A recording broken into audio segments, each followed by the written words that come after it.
begitu banyak stigma terhadap perempuan dan Yes. begitu banyak beban terhadap perempuan, apalagi dengan hal-hal fertilitas dan reproduksi. Padahal kalau kita mau ngomongin siapa gender yang menentukan gender anak, itu sebenarnya Laki-laki dan ya. itu tapi kenapa perempuan yang harus selalu disalahkan gitu. Baris 2 itu gigih banget loh, maksudnya nggak dapet coba lagi, terus belum lagi ada caranya kamu nanti normal atau enggak, apa what is normal or not, like come on gitu kan. Yang penting kan ada keinginan untuk mempunyai buah hati, untuk mempunyai keluarga. Jadi apapun prosesnya untuk perempuan yang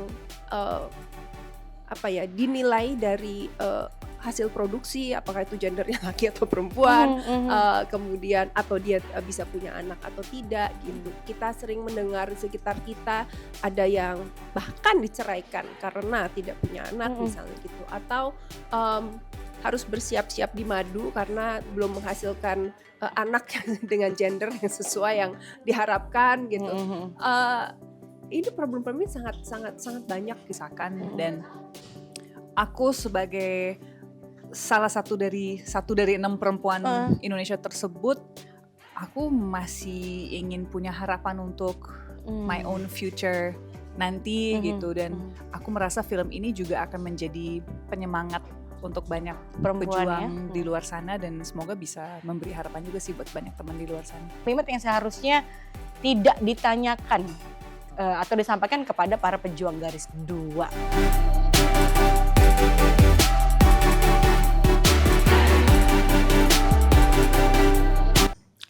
Hai Sobat Kompas.com, seneng banget. Kayaknya aku udah lama banget nge-syuting deh.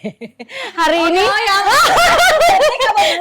boleh ya kayak gitu. Boleh dong, boleh. Seneng banget. Iya. Seneng banget hari ini aku kedatangan cewek-cewek cantik. Jadi kita kayak geng cewek-cewek gemes gitu ya kayak. Para pemain film Liara. Gemes banget. Apa kabar kakak-kakak? Alhamdulillah masih hidup. Alhamdulillah ya, baik ya. Hore. Aduh seneng banget. Nah hari ini kita bakal ngobrol banyak tentang film Liora yang para pemainnya nanti akan cerita apa aja, pokoknya kita kupas tuntas di sini ya. Boleh dong kakak? Seperti kacang. Iya, jadi aku mau nanya dulu nih kan karena semuanya kan aktor-aktor ya. Biasanya kakak-kakak ini pertimbangannya apa sih kalau mau milih film gitu ya? Mungkin salah satunya mungkin isu yang diangkat kayak film ini juga atau seperti apa. Tapi secara keseluruhan biasanya apa aja sih pertimbangan, misalnya oh ada tawaran film nih gitu. Oh kayaknya yang paling menarik apa dulu gitu. Tentunya story. Oke. Tapi kebetulan pas di approach untuk film ini sama Pak Robert Roni dari Paragon Pictures, belum tahu ceritanya apa, tapi Pak Roni was like, Hana harus kamu. Aku nggak ngerti kenapa harus Hana Rashid aku. gitu. Okay. Tapi and I didn't know what it was about. Cuman pas nanya sutradara siapa, Mbak Prita. Oh oke. Jadi kali ini sutradara juga sih. Prita Aryana-Negara adalah salah satu female filmmaker Indonesia yang luar biasa talentanya gitu, dan memang udah punya reputasi di industri sebagai orang yang berkarya dengan empati. Jadi kayak sangat penasaran, and she did not disappoint. It was incredible time collaborating sama dia sih. Gimana kalau ke Amy gimana? Atau kalau gak dulu boleh? Kamu sudah pegang bunganya, nanti layu loh dia pindah geser-geser terus. Kita berbagi dulu. Iya. Kalau Olga gimana Kak? Kalau aku memang melihat pertama isunya apa, terus kemudian ceritanya apa gitu. Nah kemudian pas saya lihat karakternya, saya merasa saya cocok, baru saya ambil gitu. Oke, dari seperti karakter. di sini. Iya. Dan menurut saya karakter ini sih bagus banget ya. Jadi dia itu orang yang dari teman-temannya gitu, dia yang kalem, yang mengayomi sebetulnya, mengayomi teman-temannya lah kira-kira gitu. Dan temannya seru-seru. Pas syuting juga seru banget. Iya, sudah terlihat ya dari tadi ya, langsung rame ya. Oke, kalau Amy biasanya apa Kak yang paling Sudah diwakilin kayaknya. Oh sudah diwakili juga ya? Cerita dan isu, sama juga waktu itu Pak Robert Roni dari Paragon Pictures. Bilang gitu, oke ini ada film isunya bagus banget, tentang perempuan kuat tapi melalui proses yang seperti layaknya kehidupan up and down. So dari cerita, dari isunya, dari castnya, pas tahu nanti kayaknya rencananya Hana. Oke, salah satunya juga gitu pertimbangan, ada Hana juga ya. Oh gitu. Belum tahu ada Kak Olga di situ ya. Dan tentunya udah lama juga, lumayan lama ya kalau big screen. Jadi dari nyanyi ke acting, kembali acting lagi. Kenapa enggak ya? Oke, tapi yang tadi kita udah banyak bahas isu-isu sebenarnya kalau misalnya udah nonton trailernya pasti udah tahu isu yang diangkat. Tapi mungkin boleh dong Kak diceritain sebenarnya POV dari film ini nih mengangkat isunya tentang apa sih?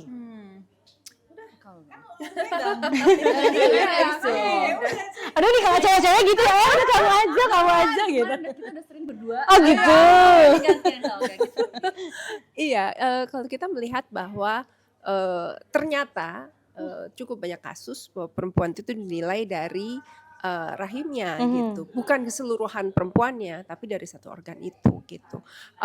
Dan menurut pandangan saya sih itu nggak adil ya, karena ya harus kita melihat secara utuh dong gitu, nggak hanya dilihat dari kemampuan reproduksinya aja gitu. Tapi pada kenyataannya di luar sana banyak sekali gitu. Bahkan kadang sudah punya anak pun gendernya dianggap kurang tepat misalnya begitu. Itu disalahkan kembali kaum perempuannya gitu. Padahal kan kalau kita tahu kromosom kan XY-nya ada di laki-laki bukan di perempuan. Sebenarnya banyak orang nggak tahu. Jadi itu laki. Yang nentuin laki perempuan kan sebenarnya dari lakinya gitu. Oke. Karena dia yang ngasih X atau Y. Itu biologik. Oh, Baru tahu ya? baru tahu Ya, Kak. iya. Gue waktu tahu itu gue udah kayak Mumpung lagi on fire kayaknya sih. enggak, tapi benar. Begitu banyak stigma terhadap perempuan dan Yes. begitu banyak beban terhadap perempuan apalagi dengan hal-hal fertilitas dan reproduksi. Padahal kalau kita mau ngomongin siapa gender yang menentukan gender anak itu sebenarnya Laki-laki dan ya. itu tapi kenapa perempuan yang harus selalu disalahkan gitu. Iya, Nah, iya. lewat film Liora ini sebenarnya yang kita ingin gambarkan adalah private struggle yang sedang dialami perempuan dan ternyata 1 dari 6 perempuan Indonesia mengalami kesulitan dalam punya anak. Lo nggak harus ngelewatin itu sendiri dan cara lo ingin punya anak itu memang bisa macam-macam. Kita juga nggak boleh ada stigma terhadap perempuan yang fine naturally atau yang dibantu dengan pengobatan alternatif atau yang dibantu dengan IVF atau apapun itu semuanya sah dalam perjuangan cinta dan making a family gitu. Jadi di sini juga kita explore support system dan itu mungkin lo bisa jelasin lagi tentang support system dan kan kita. Nice. Oke nggak? Oke. Langsung ya dulu ya. Ya ampun. Iya, press enter dulu ya. Mau jadi jurnalis dulu ya. Kayaknya. Oke. Iya. Iya. Sign me up juga ya. Nah, tapi memang kalau ini kan segi-segi yang mungkin sudah pengalaman, kalau aku lebih karena melihat etika ya, lebih kenapa nggak mempunyai empati lebih gitu. Kita sebagai perempuan kan perjuangannya beda-beda ya. Ada yang prosesnya lancar atau ada yang mengalami kesulitan nunggu berapa tahun gitu. Jadi kadang-kadang suka ditanyain kapan kok belum gitu.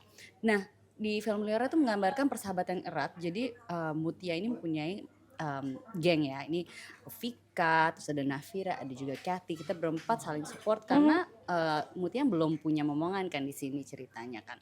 Jadi penting banget untuk juga tidak menghakimi prosesnya, untuk tetap ada hadir apapun prosesnya karena perjuangannya beda-beda. Pejuang garis 2 itu gigih banget loh, maksudnya nggak dapet coba lagi, Terus belum lagi ada caranya kamu nanti normal atau enggak apa, what is normal or not, like come on gitu kan. Yang penting kan ada keinginan untuk mempunyai buah hati, untuk mempunyai keluarga. Jadi apapun prosesnya untuk lebih di respect aja sih. Oke, nah sekarang kita kenalan sama masing-masing karakter di sini ya.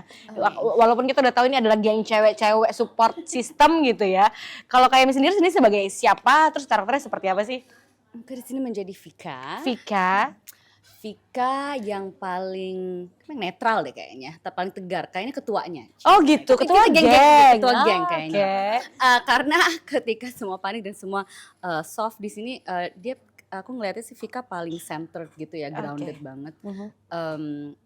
Karena kan kita semua berempat ini geng-geng alpha female independent. Yes, kita semua juga Iya memang kayak kan? alpha banget gitu ya. Vika aku rasa juga very mungkin lebih pencair suasana juga ya. Oke, bisa lebih ngomong ceria, orangnya. cheerful gitu Ya ya. lebih ceria tapi juga tetap sophisticated, tetap kayak oke, semuanya tenang. Gareth kayak paling bisa ya, bisa bilang ketuanya ya. Less emotional karena kan Mutia juga pasti kan melalui proses ini kan juga up Iya. and down banget. Jadi Vika di sini juga lebih tegar sih di antara semua kalau aku ngelihatnya sih gitu. Oke.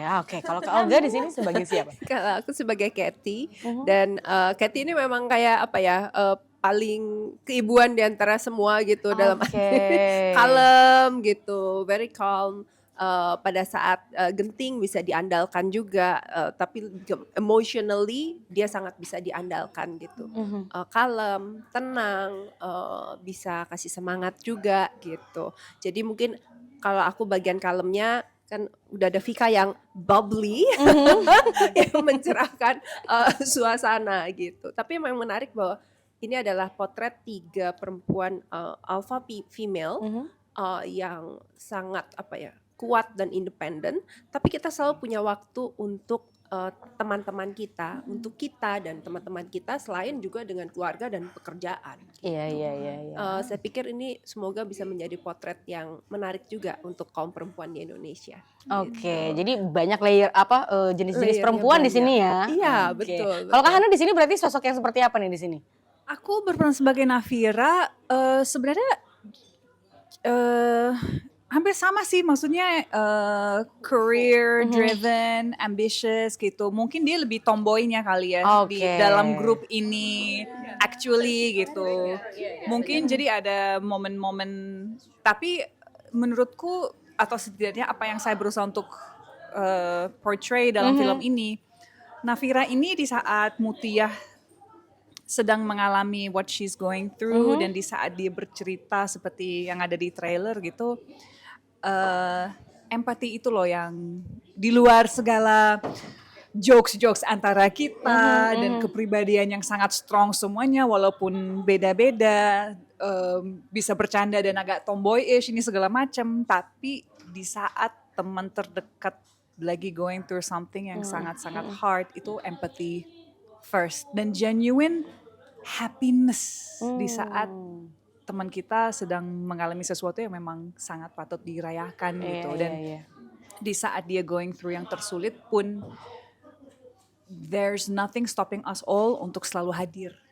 Dan semoga sih ini bisa menjadi potret hubungan antar perempuan yang sangat sehat dan sangat empowering dan sangat saling mendukung. Dan jarang loh kita ngelihat persahabatan seperti ini dalam film Indonesia menurutku gitu. Dan mungkin ini juga karena we are of a certain age group juga, perempuan-perempuan ini mungkin memang sudah tahu what they want from life gitu. Makanya family menjadi sesuatu yang perlu dinavigasi dengan sangat sensitif. And I think hopefully we portray that quite well. Hopefully. By the way, pemeran Mutia di sini adalah Kak Marsha Timothy ya. Jadi emang cewek-cewek dan ini adalah support sistemnya. Nah, proses risetnya seperti apa sih Kak? Ini kan karena mungkin tentang keluarga, tentang perempuan gitu ya. Kan begini. Sampai mungkin ngobrol juga enggak sama ke perempuan-perempuan yang mungkin mengalami hal yang sama, atau seperti apa waktu proses perjalanan filmnya? Pasti kan kalau dalam proses pasti ada reading dulu ya. Jadi pertama karakternya seperti apa, pekerjaan, masa lalu keluarga seperti apa, juga habitnya, pertemanan.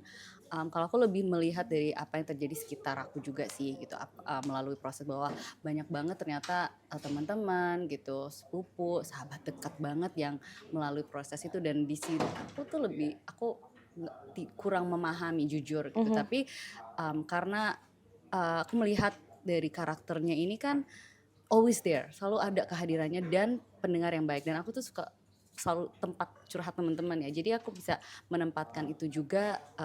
Dan bagaimana ya gitu rasanya untuk isu yang kurang aku pahami, tetapi sebenarnya banyak banget, it's so common among us women yang mungkin mereka nggak ada suara Jadi tentunya juga aku melihat dari apa yang terjadi di realitas dan hubungan dari sekitar aku, um, dan bagaimana aku try to portray that and then put my character and experience personally ke dalam karakter. Dalam karakter si Vika ini ya. Oke. Kalau Kak Olga gimana Kalau Kak? aku sendiri kebetulan aku merasa punya contoh gitu. Kayaknya nih karakter ini cocok dengan karakter dari seseorang yang aku kenal gitu. Jadi aku ngeliat dan aku banyak belajar dari karakter target saya itu. Jadi lebih ke situ kalau untuk saya. Dan bagaimana menyikapi hubungan saya dengan karakter Marsha di situ, ya karena memang ada empati sih, benar seperti kata Hana, itu ada empati yang sangat mendalam bahwa kita merasa bahwa banyak sekali perempuan-perempuan yang dinilai dari hasil produksi, apakah itu gendernya laki atau perempuan, kemudian atau dia bisa punya anak atau tidak gitu. Kita sering mendengar di sekitar kita ada yang bahkan diceraikan karena tidak punya anak misalnya gitu, atau harus bersiap-siap di madu karena belum menghasilkan anak dengan gender yang sesuai yang diharapkan gitu. Ini problem-problem ini sangat banyak gitu. Dan di masyarakat kita juga masih sering gitu kayak sebuah pertanyaan yang wajar kalau udah menikah, kapan punya anak, anaknya sudah berapa gitu. Nah itu suatu pertanyaan yang sebetulnya belum tentu tidak menyakitkan, tapi bisa jadi menyakitkan juga gitu. Tapi itu suatu pertanyaan yang umum gitu. Jadi kita suka godain juga di dalam salah satu adegan kita pernah godain juga. Udah ditanyain berapa kali. Ditanyain terus. Ini juga jadi ada pesan-pesan atau adegan-adegan yang menurut kita ya mudah-mudahan banyak orang bisa melihat ini kemudian menyadari oh ya mungkin lain kali saya nggak perlu ya nanya-nanya seperti itu, khususnya kalau dia perempuan juga. Gitu. Oke. Kak Hana gimana Kak? Aku kalau adegan-adegan kami berempat tuh kan memang ensemble scene ya gitu. Iya. Jadi kekhawatiran utama apalagi dengan kenyataannya 4 aktris ini juga semuanya alpha sih menurutku gitu. Dan semuanya punya kepribadian yang besar gitu. On screen, off screen sama aja gitu. Kayaknya seperti itu justru kami di approach gitu.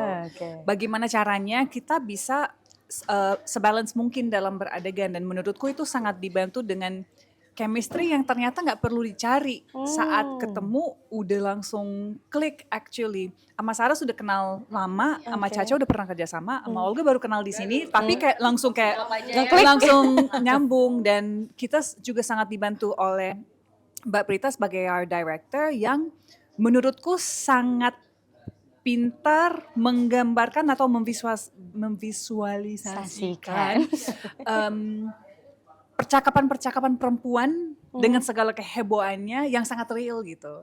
Jadi kadang tuh kita kayak biasanya kita juga take-nya nggak banyak ya sebenarnya gitu. Tapi kadang disamperin kayak jangan ada kekosongan, tabrak aja, isi aja gitu. Just kayak oh iya karena in real life memang seperti itu senatural mungkin. Jadi as far as riset atau apapun itu kayaknya nggak sih, fokus kepada inti karakter Nafira di sini adalah menjadi support system dan automatically akan berhubungan dengan orang A, B, C, D. Ya udah gimana caranya kita bisa membuat energi setiap kali ketemu senatural, sereal mungkin dan supportive mungkin untuk karakter Mutianya.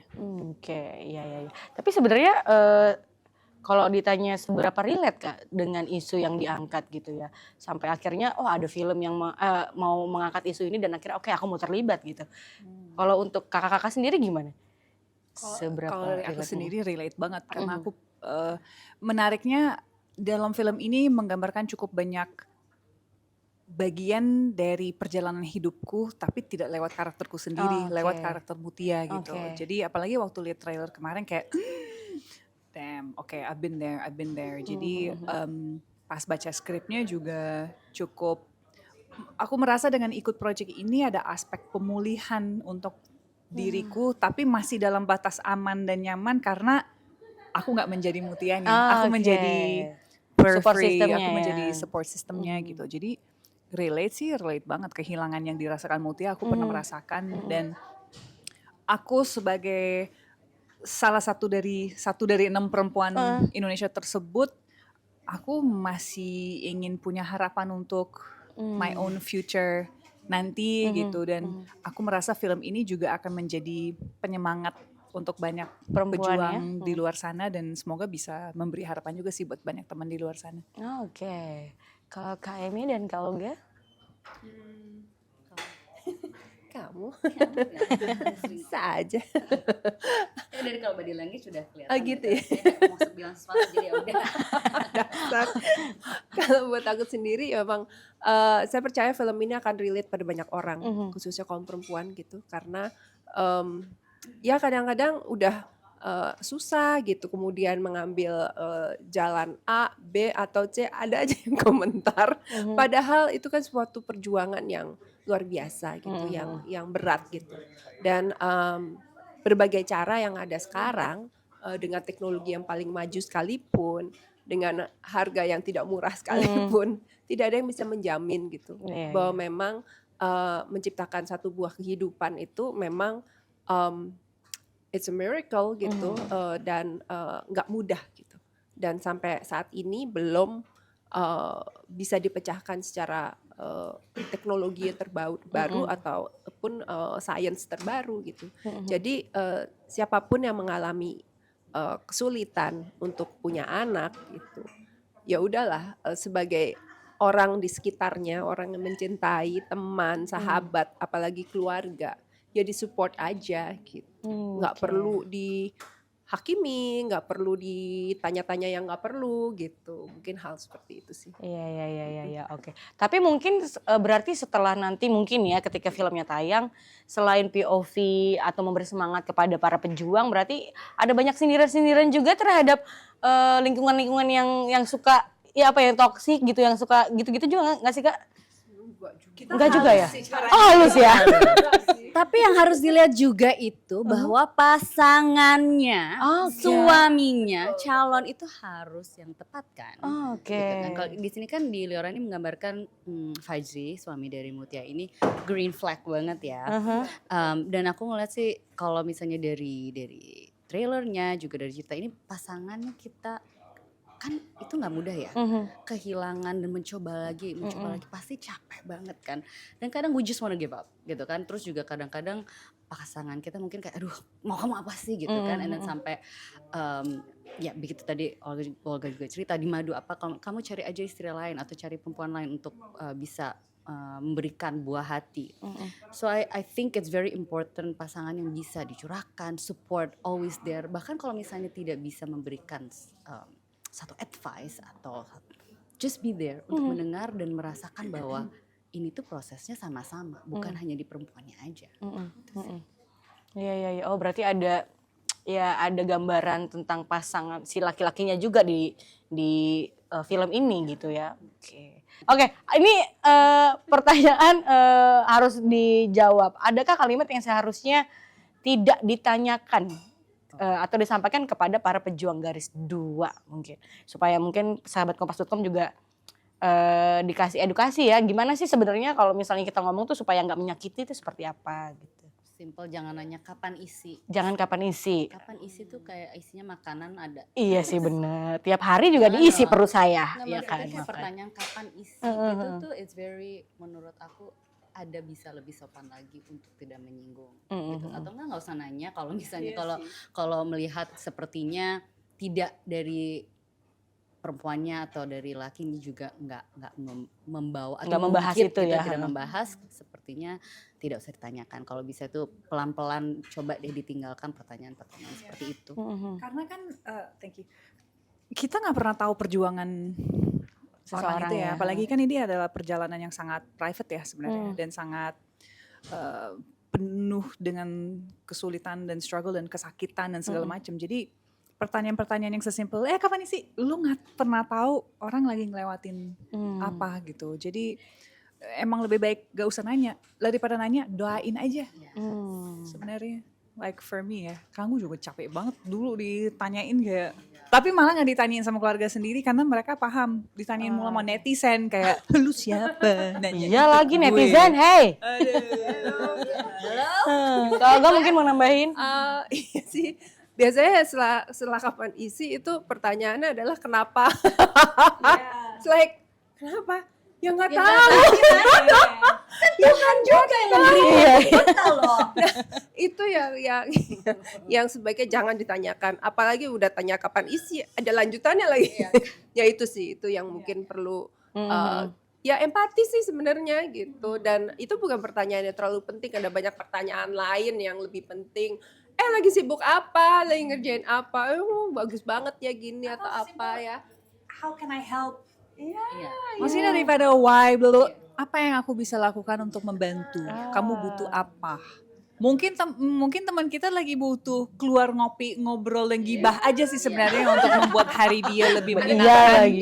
Iya kan, maksudnya kan di luar semua injeksi hormon dan yang lain-lainnya, mungkin dia lagi hanya pengen ditemenin ke bioskop biar nggak usah mikirin yang lain-lainnya gitu. Do you wanna talk about it? Sekarang lebih kayak itu kan, maksudnya kalau kita sebagai sahabat atau kita udah tahu atau sering, maybe instead of like, jadi gimana instead of like, do you wanna talk about, how are you? Do you wanna talk about it? Oke, kalau nggak mau, ya udah. Nggak usah. Simple as that. Yuk kita ngomongin orang lain. Oh enggak sih, dia anaknya 5 gitu. Tetap ya, tetap. Berarti apakah nanti ketika penonton gitu ya keluar dari bioskop setelah nonton ini, apakah ada hal-hal atau pesan-pesan supaya nanti lebih berempati kah atau gimana kira-kira ketika selesai menonton film ini? Pasti mudah-mudahan menyentuh hati dan memberikan harapan untuk semua pejuang garis 2. Ya, mungkin yang pertama tujuan dari film ini sih memberi harapan juga sih kepada para pejuang garis 2. Itu yang paling utama. Tapi yang keduanya ya kalau bisa menyentuh banyak hati gitu untuk membuat orang lebih berempati kalau misalnya kenal dengan para pejuang garis 2, ya itu bagus juga gitu. Oke. Intinya gitu. Ya, aku sih malah berharap banget teman-teman yang punya calon, ajak juga calonnya untuk nonton. Oke. Yes, karena ini adalah isu yang sangat penting loh sih, untuk bener dibicarakan lagi, Kak. sebelum menikah. Iya. Kalau suatu hari kita menikah dan ada kesulitan dalam memiliki buah hati, how are we gonna deal with it sebagai pasangan gitu. Jadi menurutku bawa aja cowok lo nonton, terus lo perhatiin nih adegan-adegan ini kayak reaksi dia gimana nih. Iya gitu. sih benar juga. Apakah dia akan maju dan mendukung dan ini seperti Fajri, atau apakah dia akan enggak, itu kan urusan lo sebagai perempuan. Kalau kayak gitu red flag putusin. Udah, sesimpel itu. Oke.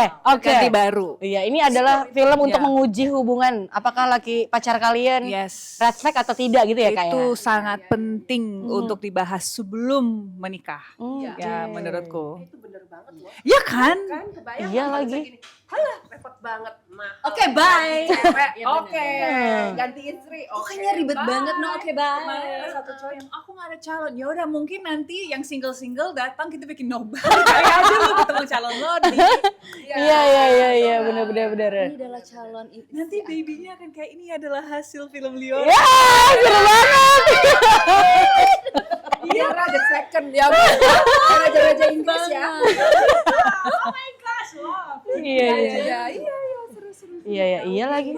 Iya lagi, aku langsung kayak, iya nih kalau misalnya punya pacar kayak langsung, kalau misalnya nanti aku gak bisa punya anak gimana gitu ya, kayak harus ditanyain. Benar, harus ditanyain. Dan harus ditanya juga karena sebenarnya kan kadang-kadang laki-laki juga yang nggak bisa gitu. Dan itu kan kita harus terima juga gitu. Bagaimana pasangan yang perempuannya bisa menerima apa enggak gitu. Iya Karena sih, ini kan benar. dua-duanya 50-50 gitu. Iya ya, kenapa selalu perempuan gitu yang Salahnya biasanya perempuan. Coba tanyakan sama ini pelanggan patriarki di negara ini gitu. Iya, kenapa harus perempuan? Kenapa gitu. Oke, dan terakhir kali ya Kak. Tolong keep it in. lucu banget. Mungkin pesan untuk para pejuang garis 2 di luar sana. Apa sih yang mau disampaikan oleh para pemain film Liora? Kamu nggak sendirian, jangan merasa sendirian, dan lewat film Liora mudah-mudahan juga menjadi balik lagi ke kata harapan lagi, dan you're not alone, dan pasti ada sekitaran yang mendukung proses kamu juga. Apa ya? Aku sih hanya berharap semua doa-doa teman-teman pejuang garis 2 dikabulkan gitu. Dan semoga film ini juga bisa menjadi bentuk support system untuk kalian di luar sana. Oke, terakhir kawan, itu penutup. Ya, untuk para pejuang garis 2, kamu adalah orang-orang yang spesial, yang kuat, yang dianggap bisa oleh oleh semesta untuk melewati ini semua gitu. Jadi kamu adalah orang yang istimewa. Lewati dengan harga diri yang tinggi, dengan kekuatan, tentunya dari semesta gitu. Itu aja sih. Oke, boleh kasih tepukan dong.